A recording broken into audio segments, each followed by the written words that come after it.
So with the third and final school of influence we look to inform us about purpose is called Ikigai. Ikigai is a Japanese term which loosely translated means a reason to live or our life's purpose. Ikigai is written by combining the symbols that mean life with to be worthwhile. Here are a few statements that describes Ikigai. There is a passion inside you, a unique talent that gives meaning to your days and drives you to share the best of yourself until the very end. If you don't know what your Ikigai is yet, as Viktor Frankl said, your mission is to discover it. Our Ikigai is different for all of us, but one thing we have in common is that we are all searching for meaning. When we spend our days feeling connected to what is meaningful to us, we live more fully, and when we lose the connection, we feel despair. Our Ikigai is hidden deep inside each of us, and finding it requires a patient search. Our Ikigai is the reason we get up in the morning.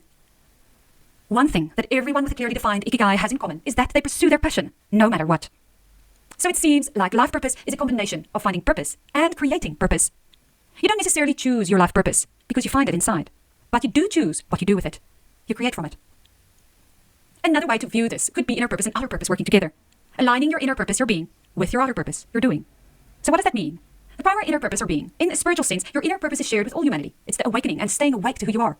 In an Ikigai sense, this could be described in ways like the feeling or spiritual meaning that life is worth living, the universal human experience, that humans are spiritual beings, and that there's a joy of living, and that there's a sense of happiness and benefit of being alive, and feeling that life is valuable and worth living. And the secondary outer purpose, the doing, is your outer purpose is unique to you and can evolve throughout your lifetime. It's what you do. In an Ikigai sense, this could be described in ways like the object or source of value in one's life that is worth living for. Things that make one's life worthwhile. Something to live for.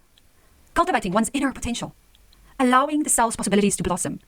And the realization of what one expects and hopes for. So we are each searching for the alignment of life is worth living, being, plus living for, Ikigai. Or the inner purpose, the being, and the outer purpose, doing, gives awakened doing. Awakened doing is actually language from Eckhart Tolle, but it fits so nicely with Ikigai and life purpose. As you can see, this diagram illustrates that Ikigai is the common ground between the largest circle, what you love or deeply passionate about. As you can assume from this is the most important one. And then secondly, the medium circle, what you are encoded for, or genetically talented or gifted in. And then thirdly, the smallest circle, what the world and or humanity needs, especially from you. So how this works, this is an example. For instance, you must love something, number one, or your gifts and what humanity needs will not have the necessary fuel or energy you need for the long haul and to keep it sustainable.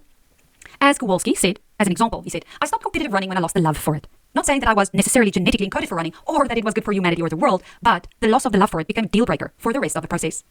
You often hear this from example professional athletes who are genetically talented or gifted, but the flame of passion burns out. Talent isn't enough if you don't love it. On the flip side, if you do love something, but are not talented or gifted for it, it most likely won't work either. As Kowalski said as an example, I love music, but I'm not musically inclined whatsoever. I practiced piano for a while growing up, but didn't stick with it. One could build skills, but skills aren't the same as talents or gifts. And another example is to look at the other one, the third reasoning. If you love something and are talented or gifted, it can manifest as ego or unhealthy selfishness if not considered through the lens of humanity or what the world needs. In theory, this shouldn't get you into trouble if you are honestly grounding yourself in your being from the inside out. But it's still a good double check nonetheless, because it won't work either if you're all in it for yourself. So that being said, some great advice is to start with yourself, the what you love and what you are gifted for, before what humanity or the world around you need. That you can align later on.